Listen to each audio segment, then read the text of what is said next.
Welcome back to Gale Force Wins Season 4.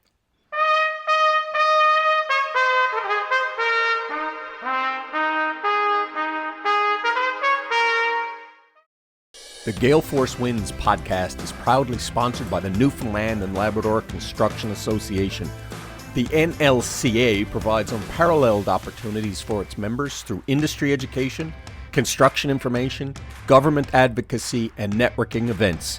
The NLCA is building Newfoundland and Labrador. For more information, visit nlca.ca. So we're back, another episode of Gale Force Wins right from Budapest. What is the name of the place we're in again? Champs Sports Bar. I have short-term memory loss, obviously, because we just did an episode with a young hockey player from Hungary, and I can't remember the name of the place we're in. We are with a gentleman by the name of Phil Kish. Quiche, yeah. Quiche. Yeah. I'm trying to get the Hungarian pronunciation. Yeah, that's all right. Why don't you go ahead and introduce yourself? So yeah, I'm Phil Quiche.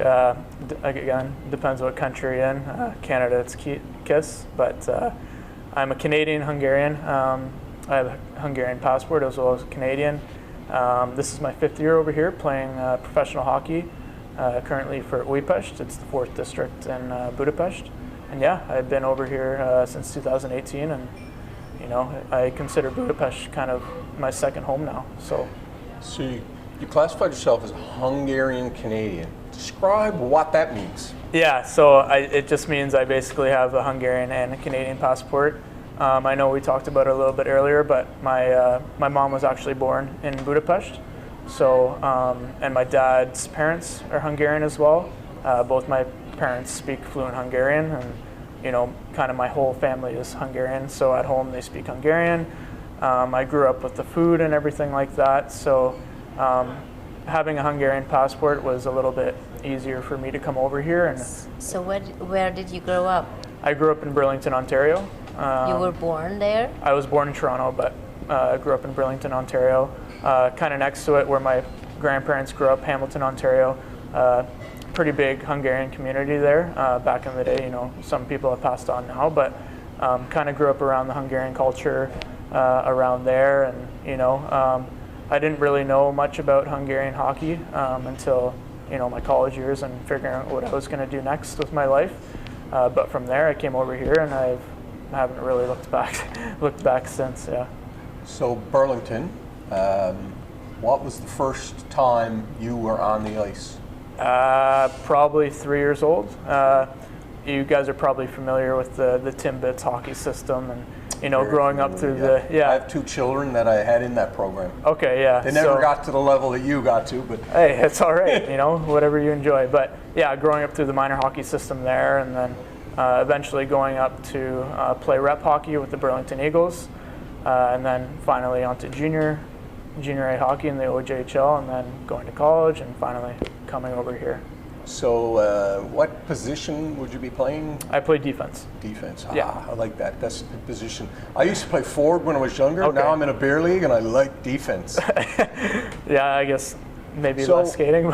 What is it about that position that you think made you be good at that position?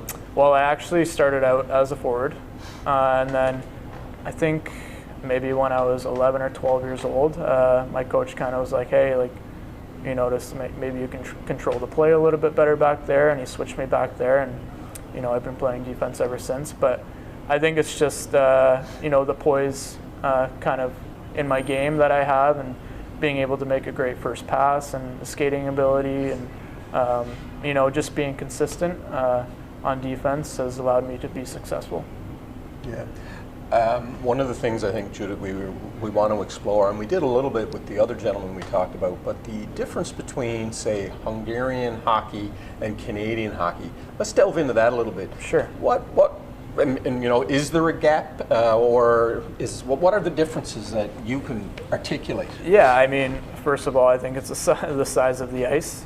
Back home, it's more NHL regulation, where over here, the ice is Olympic size. So I remember transitioning from college to professional hockey and coming over here. My first year was a little bit tough, kind of getting used to the parameters of the ice. But you know, other than that, I think Canadian and North American hockey is a lot of very hard systems and a lot of body contact and very physical. Whereas over here, you're allowed to play a little bit more, and I think that helps with, that's due to the fact that there is a bigger ice surface and you're able to be more creative than rather the hard system that you're used to in North American hockey. The greatest player that ever lived, Wayne Gretzky, spent a lot of time behind the net. Mm-hmm. My understanding is there's more room behind the net in this Olympic-sized rink. Here there is, yeah. That must be interesting for a defenseman, playing defense myself. Someone who goes behind the net, there's a lot of activity there, and it can be really challenging, especially if the puck gets out quickly and you're left behind the net. So what is it like for you, with having a bigger space behind the net? Yeah, I mean, thankfully I don't spend too much time back there, but I think the biggest thing with the space in the D zone is that, a defenseman is tended to skate a lot more than you would in North America, and sometimes the players might be faster from Europe. There's different, you got the Russians and everything like that. So if it's a run and gun game and we're playing a man-on-man system, and there's more space in the zone, then it's a little bit harder to catch up with the other players. But other than that, I mean, you just play your game and what you're taught to do growing up, and just trying to keep getting better every day and figuring it all out from there. This is going to be a hockey geeky question that I'm going to make my business partner. He wants to focus on Hungary, but I got to dig into this. Yeah, no worries. Have you, at this level, ever the ability to do an end-to-end rush, or is that totally frowned upon? No, yeah, I have been able to do it, but I'm more of a, I'd say, defensive player than an home defenseman. Yeah, you could say that, but I do contribute when I can, but I like to keep it kind of in my end and playing hard in my zone. Yeah, When I play in the dressing room, I've been called a stay-at-home defenseman, but a lot of the guys say, Jerry, you should have stayed at home. Go ahead, Judith, I interrupted you. No, I was going to ask you that you mentioned that you play at Budapest. Mm-hmm. So what is it with Budapest? Because I heard that not you're the only Canadian player at Budapest, and not very many other Hungarian teams have Hungarians. What is Canadians. Budapest again? What is that? The Budapest. ring? Budapest, that's the district. The district, okay. Yeah. And the name of the club. Yeah. So last year we actually had quite a few Canadians on our team. It's just coincidence that our management picks those players. But this year we have, myself included, 3 Canadian players. It just so happens that the management found them to be a good fit for our team, so they brought him over. But the one, Kyle Just, who couldn't make it today, he's been playing on the team now for the years I've been here, and he also enjoys it. But we have a good relationship, and it's just about, it's kind of hard for, they're called import players, and there's only been allowed to be a certain amount of import players on each team, but wherever the coach and the management finds fit from Canadians or different cultures, different backgrounds, different nations, they'll bring them in, and if they're a good fit, then they'll stick around, and if they're not, then best of luck in their career somewhere else. Other Canadian players, they don't have Hungarian roots. No, but Kyle does. His wife is actually Hungarian. Oh, his wife is Hungarian. Yeah. So okay, so just could you tell us a little bit about that? How do you guys enjoy Hungary? Like someone like you who had Hungarian backgrounds, your parents speaking the language, your friend, I assume, and your teammate, he doesn't have any Hungarian backgrounds, but he also, I'm assuming, that enjoying Hungary. So can you just give us a little bit of a peek inside your lives as Canadian hockey players living in Hungary? Sure. Obviously, I didn't really know much about Hungarian hockey until my sophomore year of college hockey, where I was contacted by a team here and they said, hey, you have a Hungarian last name, are you able to get your Hungarian passport to come play over here? So then I was like, oh, maybe that's going to be an opportunity for me, a good opportunity. And I came over here in 2018, and growing up, it was always Hungarian food in my house because my parents are both Hungarian, and growing around my grandparents and stuff like that, speaking Hungarian. So it was a very exciting time for me. Obviously, it's kind of full circle. It's kind of funny to note that my grandfather's first apartment was actually in Budapest.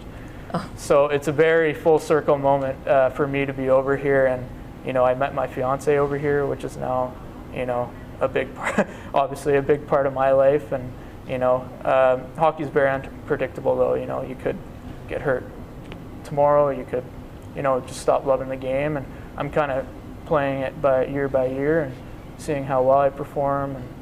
And there's a lot of factors involved with my decision to stay here, but so far it's my 5th year here, and I've loved every minute of it. Yeah. So what do you guys do in Hungary besides hockey? Besides hockey, well, I have my fiance now, so I got to keep her entertained as much as possible. But she also works, which is nice. So yeah, I mean, just go out and enjoy dinners, and go to, we talked about it, operas, ballets, shows, go out there, watch hockey games as well.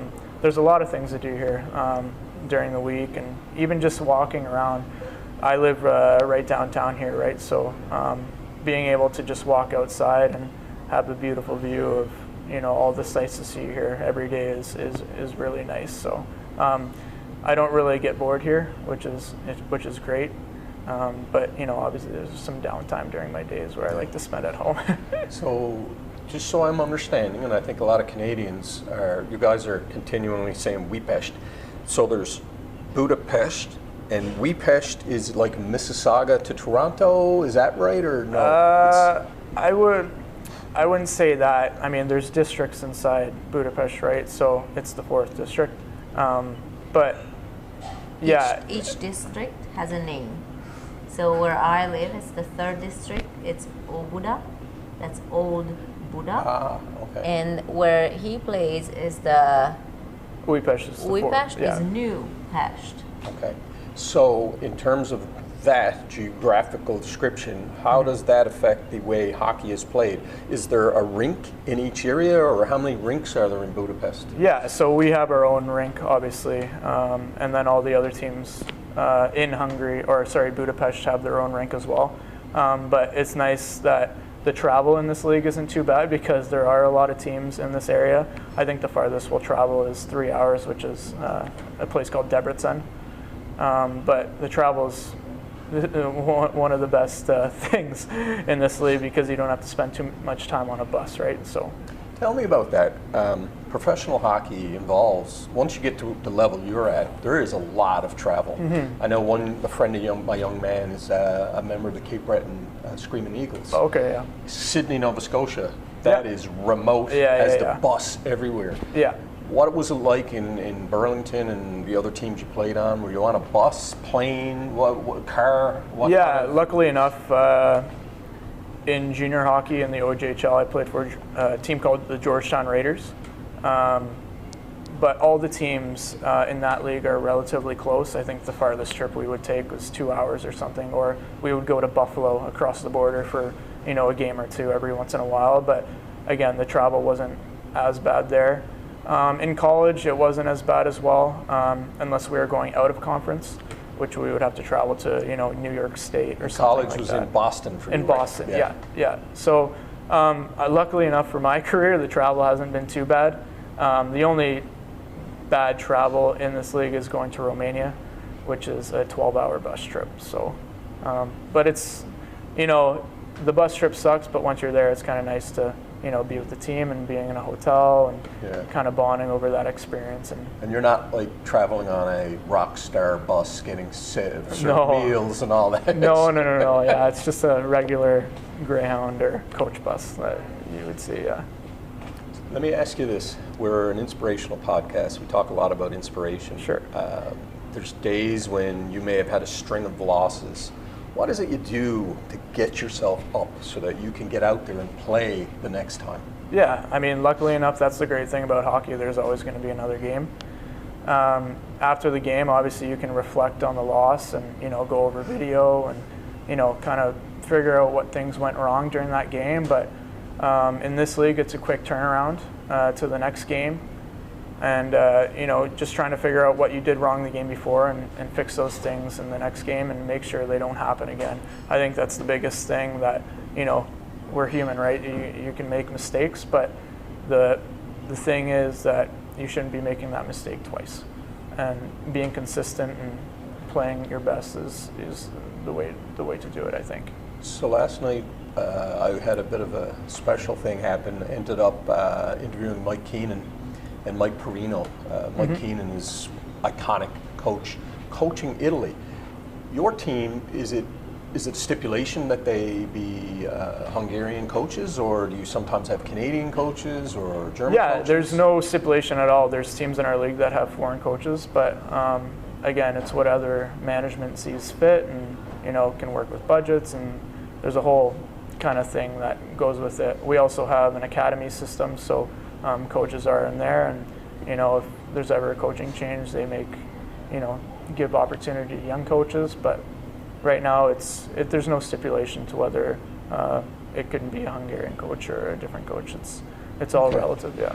So the follow-up question to that is based on the mixture of people, and we had really good conversations, Judith, about language and families. That you had Russian parents or Hungarian parents. What is it?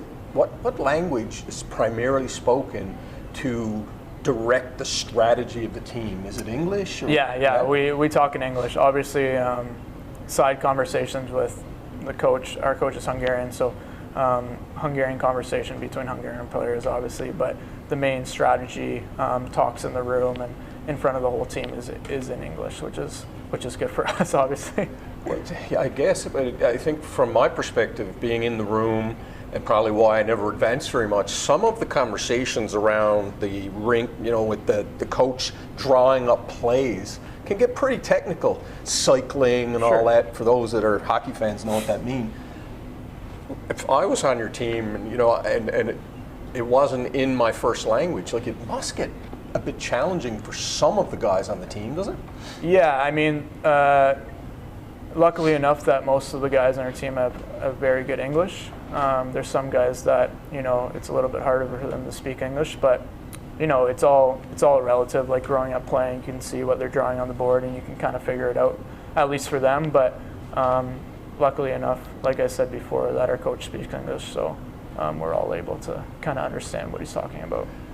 I coached a lot of hockey for 10 years, and this one young man, his name was Rodion Yakub. He was a Russian hockey player that came on partway through the season. It's the first time, I never told you this story, that I used to put big things up on the wall and write motivational sayings. He couldn't speak any English. So I said to myself, I'm going to put up some Russian on the walls. Well, dear God, it was the first time I ever tried to write Russian. A little translation problem. Yeah, it was tough. It's one thing to put it into Google, it's another thing to try and write it. But I did it, and I'm telling you, it was so much fun. And I could see the sparkle in that young man's eyes. Yeah, he probably appreciated it, for sure. Let me ask you this, from a motivational perspective, how best do you respond to leadership? There's one school of thought, heavy-handed, get over there, do this. Yeah. Another one where you're motivated by positivity. Sure. I think there's kind of a mixture of that needed. And yeah, of course. She's an incredible coach from a business perspective. I know you're lighting up as I ask this question. How do you respond? I think, like you said, it's a mixture of both. You have different styles of coaching as well, but I think just an honest and open communication system between leadership and player, that's the best way to kind of like see where things are going and the direction. And obviously for me, I like to go up and ask questions. Is there things I can be doing better? What's going well in my game? What's not going well in my game? And then just kind of taking it in and figuring out how I can respond to that. Just driving every day, I mean, thinking about how lucky I am to play ice hockey for a living, right? There's not too many people who can say that they enjoy their job. And I think when times get tough, obviously there's ups and downs and bad days and good days, but when times are tough, you kind of just realizing that, you're playing hockey for a living and you're doing what you love, it's an inner motivation to keep going. And, if there ever comes a point where I show up to the rink and I'm like, oh, I hate this, then that's the time for me that I'm going to say, okay, maybe this isn't for me anymore. In terms of the fan base, is there a growth? Is it stagnated, decline? Where would you say, in terms of the people showing up to your games, where is it? What's the state of hockey in Hungary right now? Yeah, I mean, for our games, we have a good fan base, but again, like, I think it's like any professional sport that, you know, if you're winning or losing, you know, if you're winning, the more fans are going to show up. If you're losing, the less fans are going to show up. But it's good that sometimes we have, it's called the Derby. We play Ferencváros, which is our biggest rival. We have sometimes the soccer hooligans come to our games, and that creates a whole different other atmosphere, and it's very motivating. I know last year we had 2 Derby games at our rink, and the soccer hooligans came, and the rink was packed, and you know, you could see the passion in their cheering and their eyes and stuff like that when we're playing, and it's really motivating to see. And it you know, playing for Budapest means a lot to those people, and you know, wearing the crest. And I think the big thing for us is that we have to realize that it's more than just putting on a jersey and you know, going out there and playing. There's a whole district behind you, and people live and die for this kind of stuff, right? So going out there and realizing that you know, these games matter a lot to a lot of people kind of gets a bigger motivation for us to do well as well. So we talk about family a lot here. Your mom and dad, are they still around? They're in Canada, in Burlington, Ontario, yeah. What must it be like? I can just think of how proud they must be to have their young man back in the country of their birth playing hockey. Tell us a little bit about that. Yeah, I mean, they've supported me my whole hockey career, obviously, kind of letting me you know, decide what I want to do, but obviously they have a huge influence on me with their support. It's been nothing less than amazing of what they've let me do and kind of explore. But yeah, I mean, growing up in a Hungarian family, it's kind of surreal to be here and be living here for 5 years now, right? So you know, I don't know where the next year is going to take me, but if it's here, then I have no problems with that at all. But it's been great. They always come and visit too, which is nice. And even in COVID, they've been able to. Yeah, so COVID was different. Threw a wrench in it. It was different, obviously. I, you know, with the restrictions back home in Canada, they were pretty harsh. Over here was a little bit more lenient, so I decided not to go home during that time because, you know, I'd be sitting at home on the couch watching TV most of the time. And here I was able to go outside and do a bunch of other things that I wouldn't be able to do back home. But after that, they came over last year, and it was their first time, obviously, since the COVID stuff happened. And I was able to go home last year for the first time in 2 years, which is nice. But now they're planning on coming, you know, December, February, which they always look forward to, and they love it over here. So, yeah. As you're talking, I think about hockey, and Judith, this is going to sound a little mad, but I guess it's a Canadian boy. When the gate opens and your first blade hits the ice, there's nothing that feels better than being able to glide on that ice. And you know, this is a living for you. I play once a week because that's all this body can handle anymore. But it's just an exhilarating feeling to be able to be on that ice. Yeah. I think, what is it like for someone who does it for a living? I know you said, you know, you pinch yourself that you do that, but that blade for me that hits the ice is just, it's exhilarating. That's all I can tell. Yeah, you know? Like we talked about before, I mean, obviously there's days where, you know, you kind of feel a little down or something like that, but then when you realize that, oh my God, I'm playing hockey for a living, and being able to do it in another country on the other side of the world, it kind of comes around and you're like, I'm so lucky to do this. And you know, just being appreciative of my opportunity here and the opportunities I've had playing hockey, it's just, you know, kind of keeps me going in a sense that, you know, I could be sitting at a desk somewhere, but I'm playing hockey every day. I'm going to put Judith on the spot now. Have you been on the ice? Did you grow up with hockey at all, or? Not at all. But you've been on the ice? Yes. Yes. Like skating. Yeah.